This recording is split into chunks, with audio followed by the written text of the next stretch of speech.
Você já teve uma oração respondida? Deus já fez algo que você pediu? Sabe, quando você ora, fala para Deus, Deus te ouve e faz exatamente aquilo que você pediu? Essa é a 7ª evidência de que você é salvo, que você tem a vida eterna.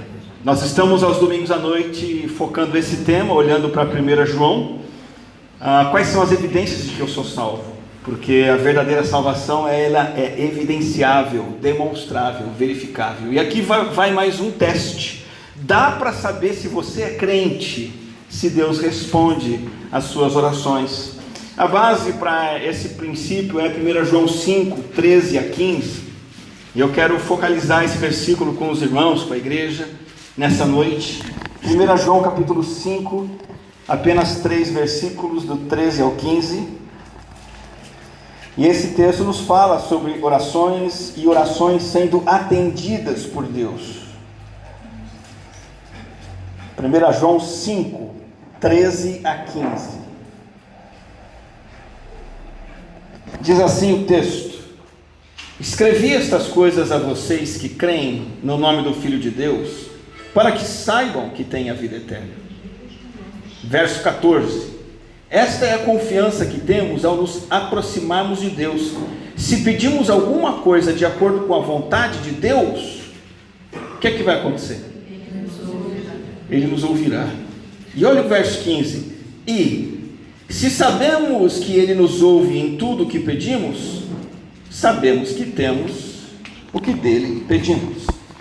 Se dá para saber se eu sou crente ou não através das respostas de Deus às minhas orações, a minha pergunta que vai nortear esse nosso tempo de reflexão é: como ter minhas orações atendidas?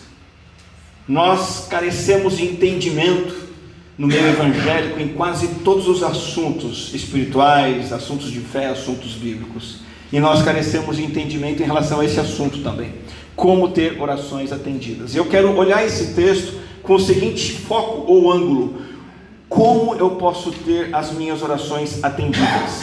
Através de 3 entendimentos que João nos mostra aqui. E vamos logo ao primeiro. O primeiro entendimento que você deve ter para ter suas orações atendidas tem a ver com a possibilidade disso acontecer. E que fique claro logo no início, aonde não está essa possibilidade. Ter orações atendidas não depende em nada de nossos méritos morais. Ter orações atendidas não depende em nada do quanto conseguimos pagar por um cumprimento de uma promessa. Hoje houve um transtorno religioso em Morungaba. Mas que transtorno foi hoje? Eu nunca vi, os meus 11 anos aqui, eu nunca vi, é São Cristóvão, né? Um dia de São Cristóvão com tanto trânsito. E Dado e o pastor Daniel correndo. Eu estava fazendo minha corrida bem na hora do almoço, correndo, passando pelos carros, e a fila ia até lá daqui do centro, ia até lá na ponta, no JB, fez a curva, foi para a pista, tinha trânsito na pista. E quando eu fui chegando aqui no centro, eu vi as pessoas, de alguma forma, pagando uma oferta, para que depois recebessem uma bênção para o seu carro. Esse é um entendimento distorcido do que precisamos fazer para Deus atender nossas orações. Não depende dos nossos méritos morais, da nossa piedade, não depende de fórmulas mágicas de oração, do quanto eu me empenho, do quanto eu me esforço, ou de que sacrifício eu faço. Então, como é possível que Deus atenda as nossas orações se não depende de nós, dos nossos esforços? Esse privilégio, essa graça, só é possível tão somente por causa de Jesus Cristo, e a Bíblia é muito clara. Esta é a confiança que temos ao nos aproximarmos de Deus. João identifica e aponta: nós nos aproximamos de Deus, e na sequência ele vai dizer para orar e Ele nos atender. Sim, nós nos aproximamos, e nós temos uma confiança quanto a isso. E de que confiança João está falando? Porque aproximar-se, e oração é isso, é você se achegar a Deus, aproximar-se de um Deus que, conforme conhecemos nas Escrituras, um Deus absolutamente santo, zeloso quanto à sua própria glória e santidade, aproximar-se desse Deus é perdição. Porque nenhum de nós aqui, por mais que pague votos, faça sacrifícios, se esforce, todos nós continuamos indignos e merecedores de castigo. Todos nós deveríamos repetir as mesmas palavras do profeta Isaías, quando ele diz assim, após ter uma visão da glória de Deus, ele afirma: ai de mim, então gritei. Então o que? Depois de Isaías ver quem é Deus, ele grita: ai de mim, estou perdido, pois sou um homem de lábios impuros, e vivo no meio de um povo de lábios impuros. E essa ideia de lábios impuros diz respeito à pecaminosidade total, não só falas pecaminosas. Ele diz assim: eu sou pecador, meu povo é pecador, e os meus olhos viram o Rei, o Senhor dos Exércitos. Ai de mim é um grito de aflição, de alguma tragédia que está por vir, um castigo. Eu estou perdido, pois eu vi o Deus Santo e eu sou impuro. Deixe-me contar uma experiência. Talvez algum de vocês que esteve no nosso acampamento lá no Betel possa ter dormido no mesmo quarto que eu dormi semana passada, e de repente você teve a mesma experiência que eu. Eu dormi num dormitório lá que fica embaixo da caldeira de água quente do acampamento, de aquecimento a lenha. E eu estava lá na segunda-feira, primeira tarde, fim de tarde tranquilo, eu comecei a ouvir uns barulhos altos, batida, tum, e eu e a Cris já ficamos desesperados. O quarto tremia, sem brincadeira, a gente não conseguia ficar à vontade. E aí alguém disse para nós: aquilo é normal, é a caldeira esquentando, a lenha colocada ali, aquela água começa a ferver ali dentro, borbulhar, bater, e aí ela é passada para os canos e alimenta os chuveiros para o banho quente do pessoal. Depois eu fiquei sabendo que na verdade o seu Antônio, que cuida da lenha, estava botando lenha demais, não era para tanto. Mas não bastasse isso, num determinado dia da semana, eu saí do meu banho quente, acredito que foi na quinta-feira, a Cris ficou dentro do chuveiro, estava mais barulho do que o normal, e quando eu saí quando eu saí do quarto, do banheiro, e fui para o quarto, eu vi fumaça, e aí já o coração acelerou, e eu ouvi: Daniel, lá do lado de fora, saiam daí, e nós saímos apavorados, e eu: Cristina, sai daí agora, ensaboada mesmo. Justamente a caldeira tinha dado problema, mas não foi nada de grave a mais. Ela foi desativada, apagada, e o pessoal tomou banho frio. A gente voltou para o nosso banho. Nosso chuveiro ele era duplo, ele tem a água aquecida pela lenha, e ele também era elétrico. Então, como preletor, eu tive esse privilégio, essa regalia, né? Se tivesse rompido alguma coisa naquela caldeira enorme, eu fui ver, estaríamos aqui para contar a história. Esse pavor que nós sentimos não é nada diante do temor que nós deveríamos sentir perante o Deus que criou o universo, toda a água fria, toda a água quente, toda a madeira, todo o fogo. O Deus que sustenta o seu Antônio, sustenta a mim, sustenta o acampamento, sustenta o universo. O Deus que é totalmente sem pecado, e Ele sabe quem somos. Ele sabe o que pensamos, o que falamos, o que fazemos, até mesmo em secreto, e Ele é totalmente justo em punir o pecador. Essa é a nossa condição. Entretanto, João está dizendo: nós temos confiança ao nos aproximarmos desse Deus.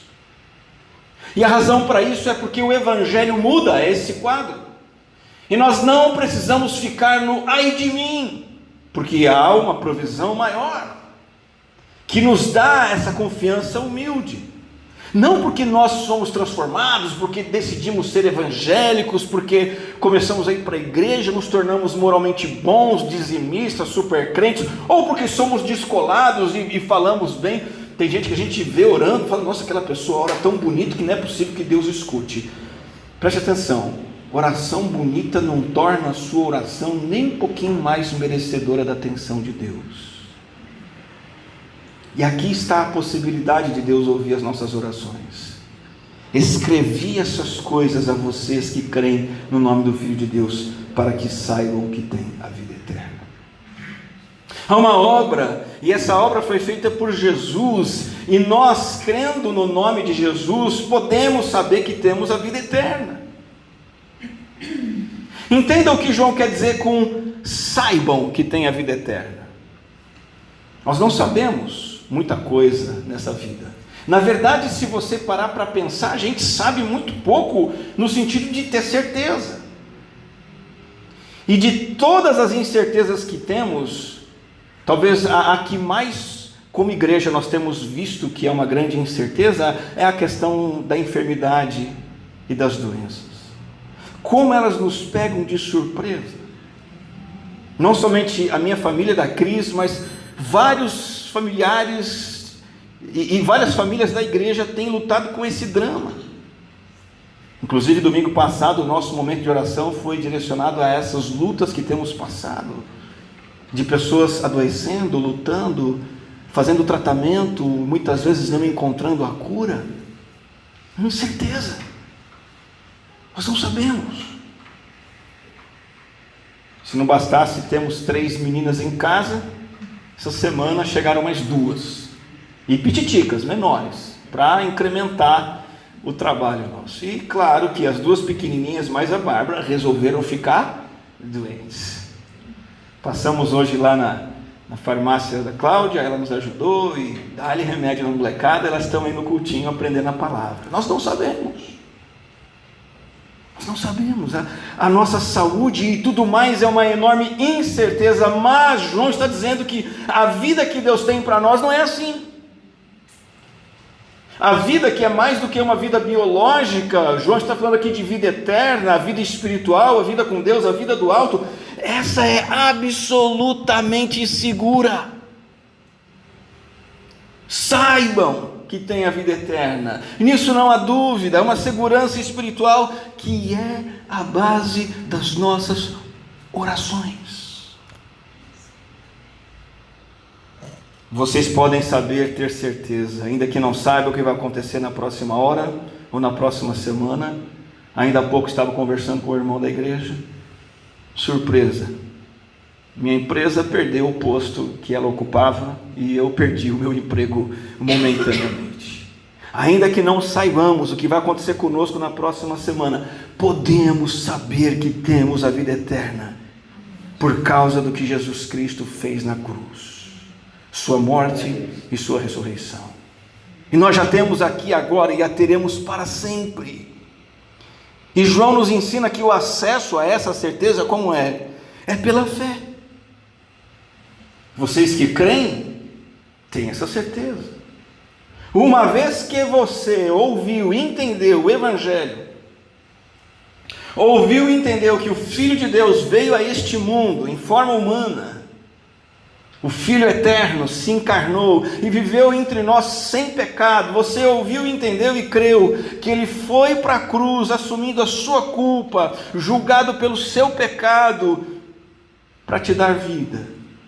Uma vez que você crê, você é reconciliado com Deus, desfruta de vida com Deus, e você tem essa certeza. E essa certeza não é presunção. Essa certeza não é arrogância de crente, como eu já ouvi. Essa certeza se baseia nos méritos de Cristo.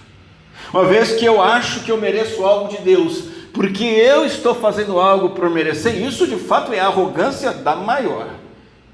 É orgulho dos piores. Mas se a minha certeza se baseia no que Cristo fez por mim, no poder da obra de Cristo, na garantia da palavra de Cristo, então arrogância é não ter essa certeza, porque eu duvido do que Cristo fez por mim. Deixa eu me dar uma ilustração simples. Você já ouviu uma criança pequena duvidando das brincadeiras animadas do papai? Já, claro que já. Minhas filhas tinham medo, aquelas brincadeiras de rodar, tacar para cima, né? Mas aí a criança vai uma vez, de 2 e pronto, ela se entrega e vai embora. E o que a criança fala? Mais alto, papai. Mais longe, de novo, mais rápido. Ela confia. Quando você entende o Evangelho, é petulância você duvidar. Porque você entendeu que não o papai tem poder para brincar com você, o Pai Celestial tem poder para te salvar. Ele te salvou, Ele entregou o Filho dele, e duvidar disso é arrogância. Em Jesus essa certeza é garantida. Portanto, quando nós vamos para o livro de Hebreus, nós encontramos o autor de Hebreus dizendo a mesma coisa: irmãos, nós temos plena confiança para entrar no lugar santíssimo pelo sangue de Jesus, e este é um novo e vivo caminho que Ele nos abriu por meio do véu, isto é, do seu corpo. Temos, pois, um grande sacerdote sobre a casa de Deus. Em outras palavras, o que a Bíblia está dizendo para nós? Podemos nos achegar a Deus em oração. E qual é a possibilidade disso? Por causa deste sacerdote, que ao mesmo tempo é sacrifício perfeito, que é Jesus. Porque em Jesus a ira, a fúria de Deus foi aplacada. Porque nesse sacerdote, nesse sacrifício, o preço total foi pago. Então tenha certeza, tenha confiança. E assim o texto prossegue: aproximemo-nos de Deus com o coração sincero e com plena convicção de fé. Se aproxime de Deus com convicção, mesmo quando seus pecados dizem não, Deus não vai te ouvir, mesmo quando os seus sentimentos são de que Deus não liga para você, mesmo quando você olha para a sua vida e parece que Deus não está nem aí para você, olhe para Cristo e se lembre: Deus se importa com você, Deus escuta a sua oração, porque Jesus Cristo abriu o caminho. Aproxime-se, achegue-se, e aí está a possibilidade de termos as nossas orações atendidas. Isso está assegurado a nós. Mas eu quero chamar a sua atenção para um segundo entendimento, para você ter orações atendidas, é o que significa ter orações atendidas. João deixou muito claro: é tão certo que podemos nos aproximar de Deus, que agora ele vai dizer, Ele vai nos ouvir, Ele nos atende. Esta é a confiança que temos. João chega a ser ousado aqui. Essa possibilidade é tão real que, se você pedir, Deus vai ouvir. Mas o que significa dizer que Deus atende nossas orações? Há alguns enganos quanto a essa afirmação. Muita gente entendendo, ensinando e acreditando que o fato de Deus ouvir significa que Deus ele já assinou um cheque em branco, e você vai pedir o que você quiser, e se você pedir direito, do jeito certo, talvez na igreja certa, talvez para o sacerdote certo, para o apóstolo certo, Deus vai realizar. Essa é a tônica das pregações, por exemplo, de R.R. Soares e tantos outros. Uma das palavras que você mais vai encontrar na mensagem desses homens é determine. Determine sua bênção. Determine, estabeleça, decrete. Como se a sua oração governasse o que Deus vai fazer. E esse entendimento só vem de quem não conhece a Deus, não tem um entendimento do que é oração, não tem entendimento de quem Ele mesmo é. Outro exemplo muito comum, corrente dentro das igrejas, é usar a expressão poder da oração. Já ouviu essa frase, essa expressão? O poder da oração. É perigosa essa afirmação. Muitos entendem que poder da oração significa que a oração tem um poder nela mesma, e que Deus age conforme suas determinações, se forem feitas com fé. E quer saber? Igrejas cristãs, evangélicas, protestantes estão cheias de gente que caíram nesse engano.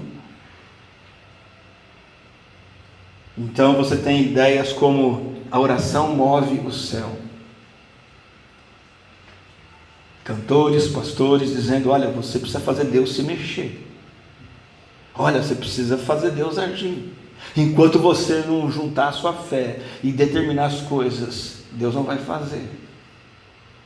E irmão, irmã, não é isso que João está nos ensinando aqui. Tanto que outro escritor bíblico, Tiago, vai dizer: vocês não têm porque não pedem. Quando pedem, não recebem, pois pedem por motivos errados para gastarem seus prazeres. Então a ideia de que eu posso determinar qualquer coisa, ela é pobre, talvez até uma grande heresia, e tem muita gente acreditando nessa falsa promessa. E vai para a igreja, e começa a orar, e pede, e a resposta não vem. Mas a promessa é que vem. Não, vai ter cura. Não, você vai conseguir um emprego. Você vai pagar suas contas, você vai ter dinheiro. E essas pessoas acreditam nisso, e isso não acontece, e se frustram, se afastam da fé, se revoltam. E você sabe, se tem uma coisa que caracteriza a igreja evangélica brasileira, é fluxo de gente. É gente entrando e saindo o tempo todo. Entra em uma, sai, vai para outra, e vai para outra, e vai para outra, e sai de vez. Por quê? Por causa, entre outras razões, acreditar na oração nesse sentido. Mas Tiago está dizendo, cuidado. Não pedir, ou pedir e não receber. E isso pode acontecer porque está pedindo por motivos errados para gastar em seus prazeres. É o engano de pensar que eu posso determinar o que é que Deus tem que fazer. Essas orações, Deus não tem obrigação alguma de atender. Esse tipo de oração é feito por pessoas que não conhecem o Deus a quem estão orando, não conhecem a vontade desse Deus e não conhecem oração e o que é oração. Então Deus não ouve. E há um detalhe no texto que estamos estudando hoje que diz o seguinte: se você pedir, olha, preste atenção aqui, de acordo com a vontade de Deus, Ele vai ouvir. Ou seja, Deus sempre responde às orações que estão de acordo com a vontade dele. É quando você fala com Deus, ora a Deus, e essa sua oração é permeada com a vontade de Deus, é alinhada com a vontade de Deus. E isso não tem nada a ver com determinar algo para Deus ou fazer algo para merecer. Envolve estar totalmente livre de interesses egoístas, pecaminosos, daquilo que eu quero. Envolve compreender o que Deus quer que aconteça, amar esse Deus, amar essa sua vontade e participar com Ele, orando para que Ele atenda. Então veja, orar não é uma forma secreta, mágica de mobilizar Deus a fazer com que Ele realize o que você está pedindo. Existem religiões que propõem que você tem que sacrificar uma criança para a divindade realizar seu sonho. Existem religiões que dizem que você tem que fazer uma procissão para alcançar uma graça. Mas existem religiões que trazem esses conceitos pagãos para a oração cristã, e não é assim. Nós não podemos manipular a divindade com as nossas orações, ofertas, sacrifícios e promessas. O que João está nos mostrando aqui, a oração é o meio de você se alinhar com Deus, se relacionar com Deus, participar da obra de Deus, em sintonia e em harmonia com Ele e com sua vontade. Uma outra passagem de 1 João, esta no capítulo 3, João já veio dizendo, versículo 22, recebemos dele tudo o que pedimos. Por quê? Porque obedecemos aos seus mandamentos e fazemos o que lhe agrada. A proposta de João aqui é que cristão genuíno, verdadeiro, ele conhece a vontade de Deus, que está na palavra, ama essa vontade, ora, seja feita a sua vontade, não é assim a oração?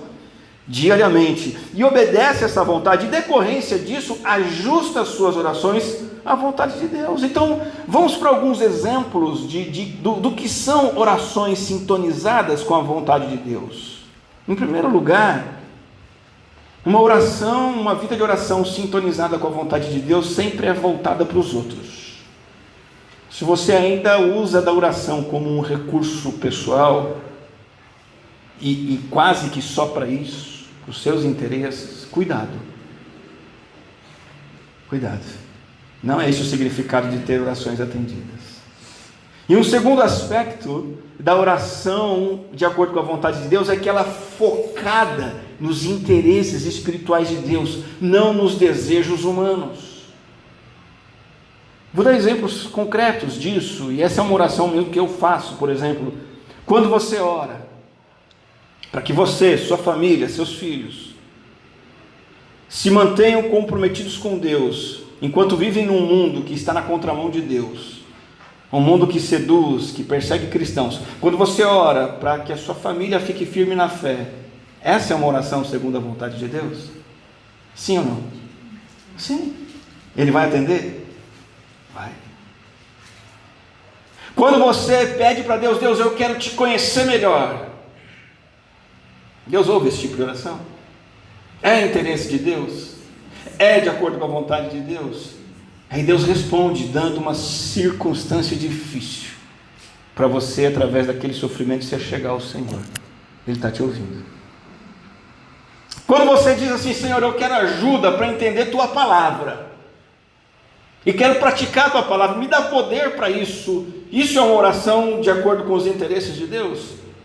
Sim ou não? Sim.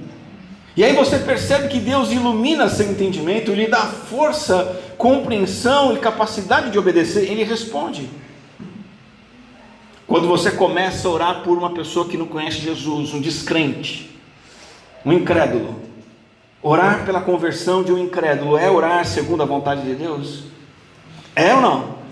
Era convicção na resposta, sim ou não? Sim. E você vê uma pessoa se convertendo, fruto das suas orações. Quando tem alguém que está angustiado, você se importa com aquela pessoa, e você ora por ela, e pede que Deus lhe traga alegria, e Deus vai atender sua oração. Quando você está passando por um momento de coração vazio, sem sentido, e Deus não quer você nessa condição, e você entra numa experiência de intercessão e oração, e você sente Deus preenchendo esse vazio, mesmo que demore. E Deus tem os seus tempos, os seus processos, mas Deus ouve esse tipo de oração. Ou quando tem pecado na sua vida, consciência suja, e você ora, Senhor, me dá perdão, me dá uma consciência limpa. Esse é o tipo de oração que Deus atende? Esse é o tipo de oração que Deus quer ouvir? Esse é o tipo de oração segundo a vontade de Deus? Sim ou não? Sim. Ele vai atender esse seu pedido. Quando você entende que precisa falar da palavra de Deus para os outros, e você identifica uma pessoa específica, e você começa a sentir um incômodo, peraí, aquele é minha vizinha, eu preciso falar de Jesus. Primeira coisa que você faz, você começa a orar por isso.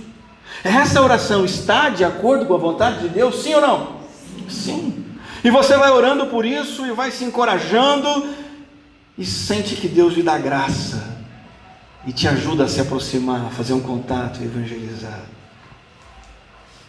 Ou, mais um último exemplo, você está num momento difícil, uma situação difícil, começa a sentir que teu coração está amargurado, começa a reclamar de tudo, começa a orar por isso, orar por gratidão, orar por ajuda. Essa é uma oração segundo a vontade de Deus? Sim ou não? Sim. E você vai e experimenta a paz de Deus, prometida lá em Filipenses. Sabe por quê? Porque Deus ouve as orações feitas segundo a vontade de Deus, em sintonia com o querer dele. E sabe, isso envolve algo que você precisa abraçar como prioridade na sua vida, para que você possa experimentar uma vida em que você ora segundo a vontade de Deus.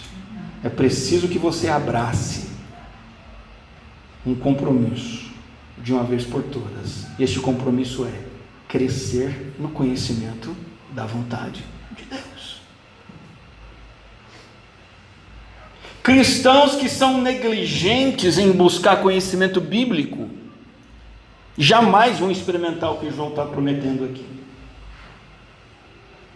Cristãos que não se comprometem em estudar as Escrituras, aprender da palavra, colocá-la em prática, conhecê-la continuamente, os livros da lei, os salmos, os provérbios, os profetas, os evangelhos, as cartas, o Apocalipse, e as histórias de personagens, e as parábolas, e tanta coisa rica. Os cristãos que não mergulham nisso, jamais vão experimentar essa promessa de ter uma vida em que Deus atende as suas orações, porque não vão conhecer a vontade de Deus.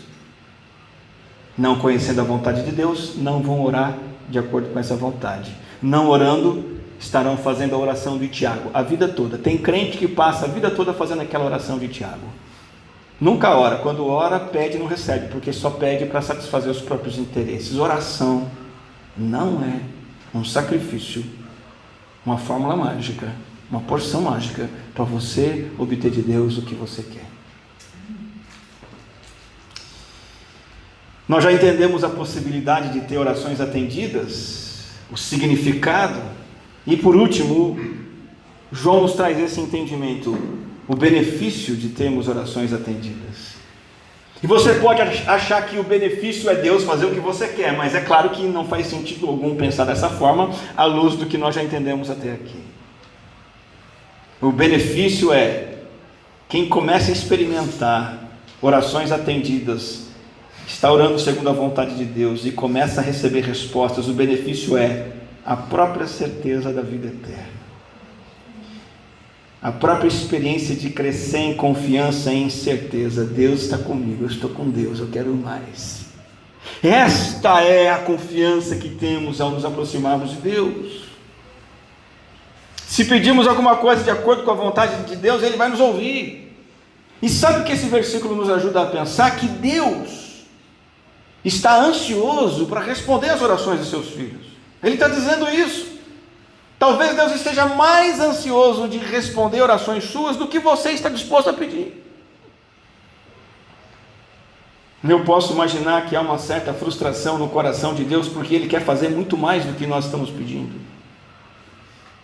Há bênçãos em respostas de oração, há certeza, há vida, a convicção, a crescimento espiritual que nós perdemos.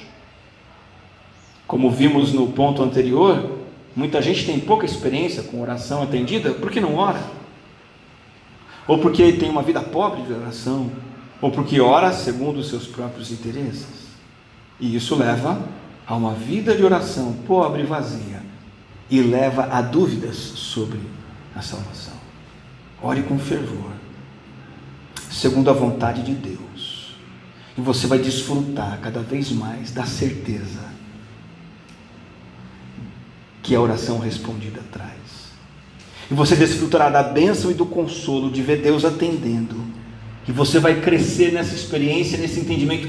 Deus me ouve, uau, Ele vive em mim, Ele me chamou para participar da ação dEle orando, Ele me chamou para participar da obra dEle através da oração, Ele está comigo, Ele está funcionando.